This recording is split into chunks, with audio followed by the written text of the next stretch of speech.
আরে চলে আসছি আমি অলরেডি, আর 2 মিনিট লাগবে। আচ্ছা এরকম আপনার সাহস কত বড়, আপনি আমাকে জড়িয়ে ধরলেন কেন? আর আমি আপনাকে চিনি না, রাস্তার মধ্যে হুট করে আপনি আমাকে জড়িয়ে ধরবেন কেন? আপু বিশ্বাস করুন আমি আপনাকে ইচ্ছে করে জড়িয়ে ধরিনি। একদম চুপ, আপনার কথা আমি কি শুনবো? রাস্তাঘাটে মেয়ে মানুষ দেখলে মাথা ঠিক থাকে না? আপনি আমাকে জড়িয়ে ধরেছেন, ভেবেছেন যে রাস্তা দিয়ে একটি মেয়ে একা একা যাচ্ছে, কিছু করতে পারবে না, তাই না? দেখেন এক্ষুনি আপনাকে আমি কি করি, রাস্তাঘাটে পাবলিক ডাকবো আর এমন অবস্থা করবো না বাড়ি পর্যন্ত আপনি হেঁটে যেতে পারবেন না। আপু আমার কথাটা আপনি আগে একটু শুনুন না। একদম মিথ্যা বলবেন না, আপনি ইচ্ছে করে আমাকে জড়িয়ে ধরেছেন। আর দেখেন আপনার অবস্থা আমি কি করি। আরে আপু আমার কথাটা একটু শুনুন না আপনি আগে। আন্টি, এই যে আন্টি একটু আসুন না, দেখুন না এই ছেলেটা তখন থেকে আমার সাথে ইফটিজিং করতেছে। ভাইয়া, এই যে ভাইয়া একটু আসুন না। আপু, এই আপু একটু এসে দেখুন না। কি হয়েছে বাবা, কি হয়েছে? দেখুন না, আমি এই রাস্তা দিয়ে যাচ্ছিলাম, এই বেয়াদব ছেলেটা আমাকে এসে জড়িয়ে ধরলো। বেয়াদব কোথাকার, তোর মতো ছেলেকে ভালোভাবে চিনা আছে, মেয়ে দেখলে জড়ায় ধরতে ইচ্ছে করে, তাই না? তোর ঘরে কি মামুন নাই? হ্যাঁ এই ও তো ঠিকই মারছে, ও তোমার একটা দিয়ে ভুল করছে, তোমার আরো 2-3টা দেওয়া উচিত ছিল। তুমি কি ভাবছো? হ্যাঁ, রাস্তায় একটা মেয়ে মানুষ পাইলে এমনি যা ইচ্ছা তা বলতে ইচ্ছা করে? এই তোর কি ঘরে মা বোন নেই? বেশরম কোথাকার। আন্টি এদের লজ্জা শরম কি করে থাকবে? যদি লজ্জা শরমই থাকতো তাহলে তো রাস্তার মধ্যে একটা মেয়েকে এভাবে জড়িয়ে ধরতে পারতো না।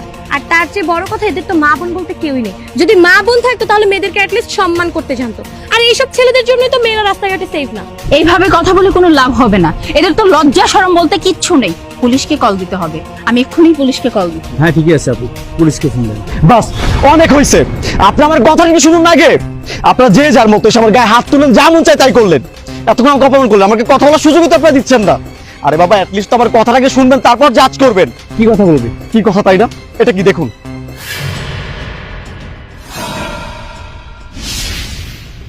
আরে এটা তো কালা জাদু। হ্যাঁ কালো জাদু। আর উনি যখন এই রাস্তা দিয়ে হেঁটে আসছিল তখন অন্য মানুষ হয়ে উনি এখানে পা দিচ্ছিল, আর তখন আমি ওনাকে হাত ধরে টান দিই, আর হাত ধরে টান দেওয়ার ফলে উনি আমার গায়ে পড়েছে। আর আপনারা ভাবলেন যে আমি জড়িয়ে ধরেছি। আমি বারবার বললাম যে আমি ইচ্ছে করে জড়িয়ে ধরিনি, কিন্তু আপনারা তো আমার কোনো কথাই শুনলেন না। কথা শোনার আগে আমার গায়ে হাত তুললেন। আরে ভাই আপনি তো একটা ছেলে মানুষ, আপনি তো পারতেন আমার কথাটা শুনতে। অ্যাটলিস্ট আপনার উচিত ছিল আমার কথাটা শুনতে, যে ভাই কি হয়েছে বলুন, কথাটা শোনার জন্য। আর আপনি তো আমার মায়ের মতো, তাই না? আপনি না জেনে শুনে এসে কতগুলো কথা আমাকে শোনালেন, তাই না? আরে ভাই উনি যদি এটা পা দিত, ধরলাম এটা কালা জাদু না, যদি পাটা দিত না, পাটা তো ভিজে যেত, তাই না? পাটা তো নষ্ট হয়ে যেত। আপনি দেখেন এখানে একটা পেরেক আছে, কিন্তু আপনার না জেনে শুনে আমাকে কতগুলো কথা শোনালেন। অ্যাটলিস্ট তো উচিত ছিল আমার কথাটা শোনার, এরপর আমাকে জাজ করার। হ্যাঁ আপু, উনি তো ঠিকই বলেছে, এটা কালো জাদু। এটাতে পাড়া দিয়ে আমার বোনটাও পাগল হয়ে গেছে, এখন রাস্তায় রাস্তায় ঘুরে। আর উনি তো আপনাকে সেভ করতে চেয়েছিল, উনি তো আপনার ক্ষতি করতে চায়নি, কিন্তু আপনি এভাবে বলে ওনাকে মার খাওয়ালেন আমাদের থেকে। আসলে স্ট্যান্ড সরি ভাইয়া, ক্ষমা করে দিন আমাদেরকে। হ্যাঁ মা, তুমি ভুল করছো, ছেলেটার গায়ে হাত উঠাইছো, আবার ফিরে আমাদেরকে দিয়ে খুব অপমানি করাইছো। ঠিক করো নাই মা, এটা তুমি ভুল করছো। আর বাবা তোমাকে ধন্যবাদ, তুমি মেয়েটাকে বাঁচাইছো। আচ্ছা মা শোনো, তুমি এই কালো জাদু সম্বন্ধে কি তুমি কিছু জানো না? তুমি দেখো নাই? ও তো তোমাকে বাঁচাইছে। ঠিকই তো আপু, আপনি ফিল্ম ড্রামা এসবে দেখেন না? এখন তো ব্ল্যাক ম্যাজিক নিয়ে অনেক আলোচনা হয়। আর তার চেয়ে বড় কথা, এই ব্ল্যাক ম্যাজিকের কারণে কিন্তু মানুষের মৃত্যুও ঘটতে পারে। ভাইয়া আমিও সরি, আসলে আপনাকে আমরা না বুঝে অনেক কথা বলে ফেলেছি, আপনি প্লিজ কিছু মনে করবেন না। সত্যি আমিও বুঝতে পারিনি, আর এটা আমি এত সিরিয়াস ভাবেও নেইনি। আর আমি তো জানতাম না এটার কাজ যে এত ধূর্ত করে। আপনি আমাকে ক্ষমা করবেন। থাক, আপনার ক্ষমা চেতে হবে না।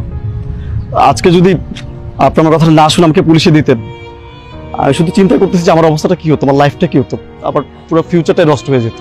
তাই আপনাকে জাস্ট একটা কথা আমি বলি, কাউকে জাজ করার আগে না একটু দেখে শুনে জাজ করবেন। আপনি যে কাজটা করছেন আশা করি নেক্সট টাইম কোনো ছেলের সাথে এরকম কাজ করার আগে বুঝে শুনে করবেন।